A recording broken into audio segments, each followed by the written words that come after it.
تفسیر قرآن کوئی کامل مکمل نہیں ہے، ممکن نہیں ہے کہ کوئی کامل اور مکمل تفسیر ہو سکے۔ کامل تو قرآن ہے، اس لیے کہ اللہ کا کلام ہے، اللہ کے علم میں کمی نہیں، اللہ کی حکمت میں کمی نہیں، حکمت بالغہ، حکمت کاملہ، علم کامل۔ لیکن ہر انسان چاہے وہ رازی ہو اور چاہے وہ کشاف ہو اور چاہے وہ ابن کثیر ہو، چاہے وہ ابن تیمیہ ہو رحمہم اللہ، سب کا اپنا اپنا مقام ہے،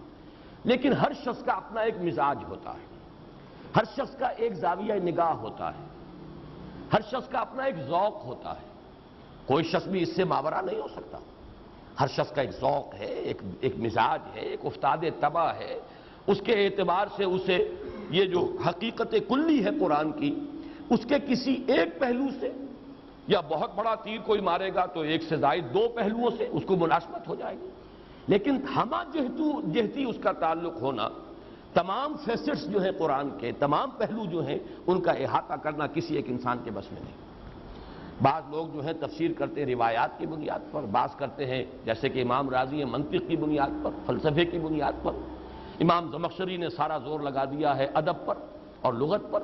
اپنا اپنا ہے، ان کی کنٹریبیوشن ہے، اور ہمارے لیے سب کی کنٹریبیوشن جو ہے وہ بہت ہی قابل قدر ہے، ہمیں ادھر سے بھی لینا ادھر سے بھی لینا، لیکن یہ کہ اس میں قطعاً کسی شخص کی توہین نہیں ہے اگر یہ کہا جائے کہ فلاں شخص فلاں پہلو سے گویا کہ محروم رہا ہے، ایک پہلو سے اس نے کنٹریبیوٹ کیا ہے، بہت کچھ ہمیں دیا ہے اور ہمیں اس کی قدر کرنی چاہیے۔ اسی کے حوالے سے میں نے چونکہ جو بھی میری سوچ ہے اور میرا مطالعہ رہا ہے، اور اب تو ظاہر بات ہے کہ عمر کے آخری سرحدوں میں پہنچا ہوا ہوں، جو بھی سوچنا تھا سوچ چکا ہوں، لیکن یہ کہ میں نے اپنی سوچ کے بھی 4 اینگلز جو ہیں وہ بتائے ہیں کہ میں نے 4 گوشوں سے استفادہ کیا ہے۔ قرآن مجید کا ایک پہلو ہے تحریک، انقلاب، حرکت، یہ مولانا ابوالکلام آزاد اور مولانا مودودی، ان دونوں نے در حقیقت قرآن کے اس پہلو کو نمایاں کیا، بہت بڑی کنٹریبیوشن ہے۔ قرآن کا ایک پہلو یہ ہے اس کا اسلوب، اس کا باہمی ربط، اس کے الفاظ، اس کی آیات کا آپس میں ربط، سورتوں کا آپس میں ربط، سورتوں کے گروپ بنے تو ان کا ربط، یہ وہ پہلو ہے جو مولانا فراہی اور مولانا اصلاحی صاحب نے اس میں بہت کچھ کنٹریبیوٹ کیا ہے۔ لیکن ایک ہے قرآن مجید کا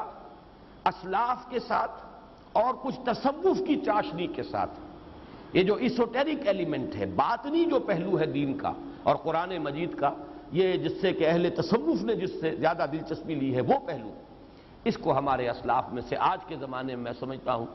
کہ مولانا شبیر احمد عثمانی رحمۃ اللہ علیہ کے حواشی اور در حقیقت ترجمہ جو ہے ان کے استاذ کا ہے حضرت شیخ الہند کا۔